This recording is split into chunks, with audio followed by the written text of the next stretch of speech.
Abyss. Weller. It's a good year. Verte. Conda. Okay. Ross Sheep. What's the list? Oh yeah.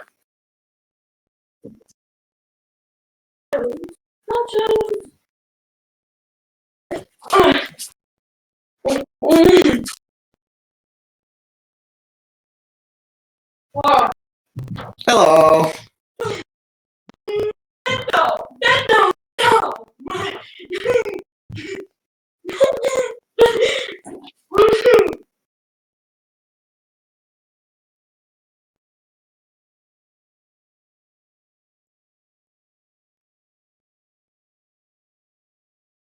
Good ear flip. Here, I'll mute myself while you do your deck profile.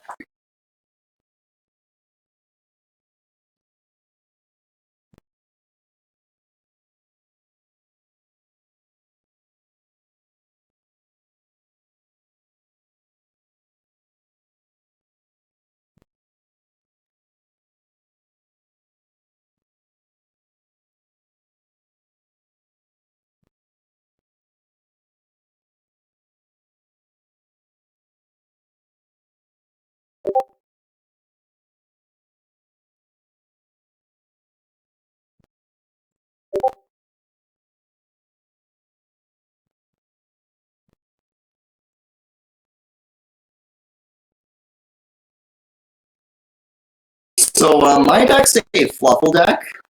It's one of my favorites, and I'm trying to build it in real life as of now so I can do a profile on my channel.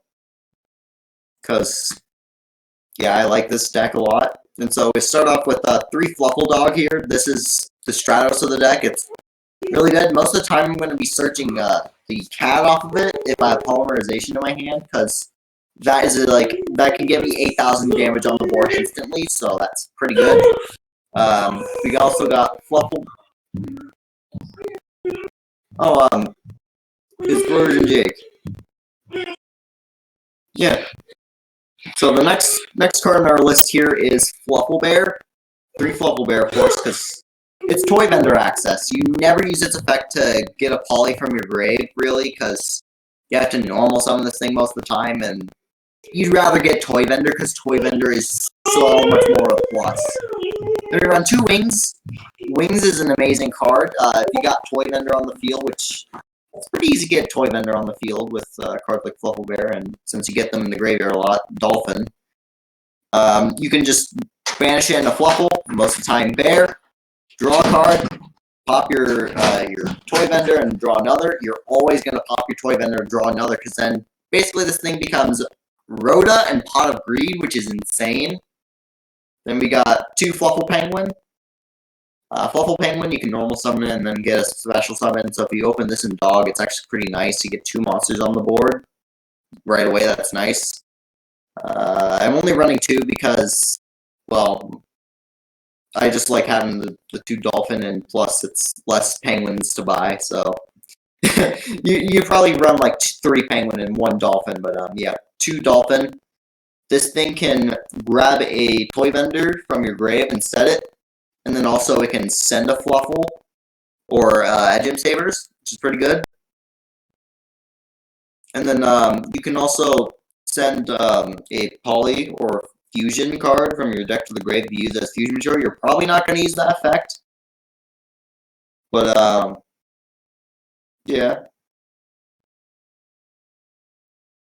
Yeah. Oh, it shuffles a banished one or in the graveyard. So it recurs it, but most of the time you're using it because 1, it's a name, 2, it can bring back your Toy Vendor. Next up, Fluffel Sheep. This is an extender. You just summon it from the hand if you got a Fluffel monster, except Fluffel Sheep. You can also you can return another Fluffel monster you control to the hand to summon an Edgem. Most of the time I would do this with Edgem Chain in hand, so I could link it into something like Cross Sheep or Verte. So that's pretty good. Then we got Fluffel Cat. I said that I always search this off of Dog because, you know, you fuse with this card, you get a free polymerization back, so it's an extra fusion summon. So this plus Poly and one Edgem can equal a board of like Kraken plus Sabretooth, or if you prefer, you can do Cruel Whale plus Sabretooth. So yeah, Cat's one heck of a card. Yeah. Next up, Fluffel. You don't really use this often, but it's at least an option. You can normal summon it and get a Poly, but if you don't want to do that, you can just pay 500 and fusion summon. So yeah, it's basically just a walking Poly. And that's it for the Fluffles. So for the Edgems, we run 3 Edgem Chain, of course. This thing, it's free Fright for Patchwork. So yeah, you want this. You never use its effect to clone itself, because you're not going to attack this thing. You're going to be fusing with this thing all the time. So yeah. Why would you not play fusions and Fluffles, dude? This is a fusion deck. And plus, yeah, those people don't know how to play Fluffles right. So you're never really going to use that effect, because if you have to be using the effect because you ran out of fusions, you're going to lose the game anyways, because chains aren't going to help you. Okay? You were trying to OTK, and you're relying on getting chains on the board, instead of trying to get, like, your Fright for Patchwork. Then we got Edgem Scythe. This card's great. 3 Edgem Scythe. My god, this thing's great. So, during your opponent's main phase, you can go ahead and reveal it. Then you can basically just polymerization. Most of the time, you'll go into your Cruel Whale because it's an interruption, which is really nice. Also, it protects your Fright Verse by banishing itself, so that's pretty good. Then we got an Edgem Sabers. Edgem Sabers, you play it for the name. Also, it's a recurable body. You can actually stack your deck to get a free special summon off a toy vendor. And 3 Effect Veiler, just 3 flex spots. You can do whatever you want with these 3 spaces here. Yeah, any hand trap you want. Or you can even play like Solemn Strike or something, but I play Effect Veiler because it's cheap and it's a decent hand trap. For the spells, we run 3 Toy Vendor. This is one heck of a card. So you can discard a card and draw one, and you have to reveal it. If it's Fluffel, you summon it. Otherwise, you discard it. So it's free graveyard setup at the very least. And if it's sent to the graveyard in any way, you just Rhoda. This thing's amazing. Like, you can pop this thing off a Cruel Whale.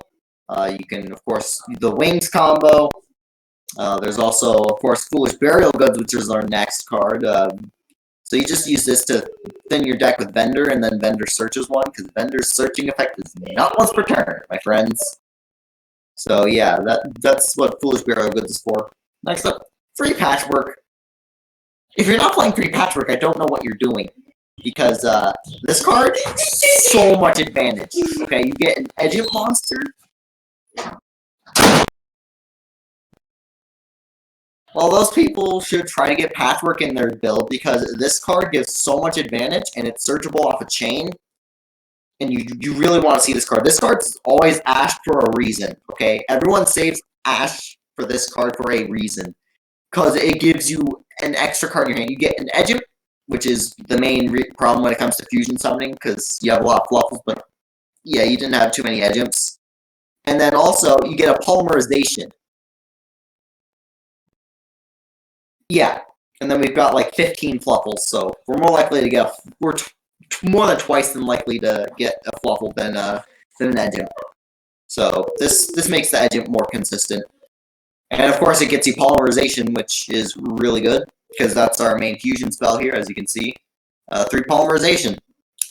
You're going to be using this a lot. You'll probably try to use it multiple times a turn, because my god, is this card good in this deck.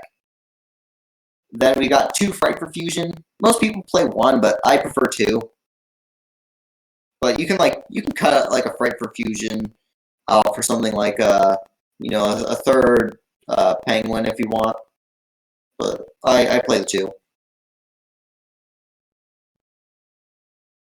Well, no, we maxed out 1 dog, but yeah, I guess you could play 2 cat, but honestly, it's so easy to get this thing out from your deck that it's not a problem. So you only need 1 cat. And then the last card in the main deck is the Fright for Repair. This thing is a Monster Reborn, but most of the time Yeah, but also most of the time you'll send this off a Cruel Whale because you can recycle some of your Fright first. Oh, I only managed to get 3 Ghost Ogre and Snow Rabbit in here, but basically it'd be a pretty standard side deck like 3 Lancia and such, 3 Cosmic, and you'd be siding out the Veilers. Well, the extra deck, I'm gonna move this over because I don't like that being there. I'm just gonna move them around a bit, but we play 2 Kraken. A lot of people cut it down to 1, but honestly, I think it's really good. It's still an amazing card. Double attacking, plus you can send one, and most of the time you'll be one I do with cat and dog as well. So basically, I can normal summon the dog if I have, of course, the fusion material in hand. Get cat, polymerization with cat and like the Edgeum to go into the Kraken. I can then pop a card on my opponent's field, and then I have my polymerization plus the dog, so I can fuse into the Sabretooth and bring Kraken back. So that's one heck of a combo. We also got the 2 Cruel Whale. This thing's really good. You can pop a card on both players' fields, which it can pop your Toy Vendor, which is nice, and of course it pops a card on your opponent's board, which is nice. And also it gets you can get your repair in the graveyard, as well as maybe if you aren't using some of your Frighters, you can send them to the graveyard. Like, most of the time you're not going to fuse in the sheep, so you can send that to the graveyard, and then you just boost attack, so that's pretty nice. It helps with OTKs. And then we got 2 Sabretooth. Probably the best Fright for Fusion, because it revives a Fright for Fusion when you fusion summon it. Huh? I don't really do Fright for Bear, because the thing is, it requires specifically Bear and Sabers, and all we get is just a guy that equips monsters to it and gains 1,000. It's not really good compared to like double attacking Kraken or some of the other cards in the extra deck. It's just the setup for it is not worth it. We also play a Fright for Tiger. Some people like cut the other Kraken for a second one of these. I never found myself going to the second one, but that is an option. This thing with Fright for Fusion is nutty, dude. Like, oh my god. Just fuse your entire graveyard, you banish your Sabers, and you banish, like, I don't know, like 4 Fluffles, you pop 5 cards on your opponent's board, my god. And then it also gives your Fright First more attack, which helps with the OTKs, so this card's amazing. Run one of it at least, dude. Like, if you're not playing this, once again, you're not playing the deck right. Fright for Wolf. Sometimes you go into this over the Tiger because maybe the board's already ripped apart enough for an OTK. So you don't, this would be overkill. And this thing's really good because basically it's Tiger, but instead of popping a card, it gains an additional attack for each material. So you can like fuse into 5 and have 5 attacks on Wolf. That's really nice. We also got Fright for Sheep. Some decks have a really tough time outing this card. So fusion summoning this sometimes might be something that you can like use to stall. You could even like take out this Fright for Fusion for instant fusion if you want to like go ahead and make Fright for Sheep to stall your opponent.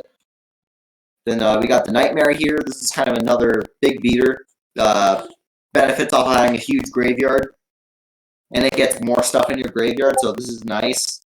But most of the time, I'm going to be sending it off of the Cruel Whale.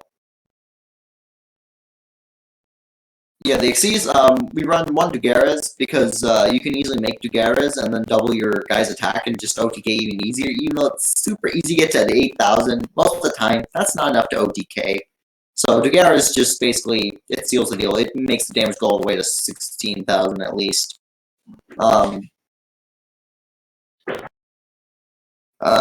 Basically, I can't really get the Toad engine, so I just put in a couple of Xyz monsters, and Honor Arc I chose because it's a wall I can hide behind as well as take an opponent's monster.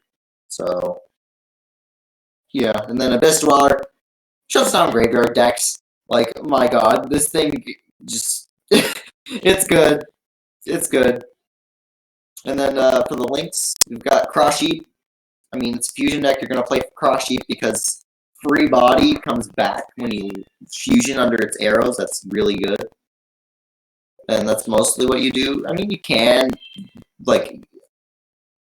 Oh, the Verde? This thing I don't go into too often, but I used to have to go into it so much, but Verde just makes it so you can turn like 2 monsters into a fright per monster at least, at least get something on the board.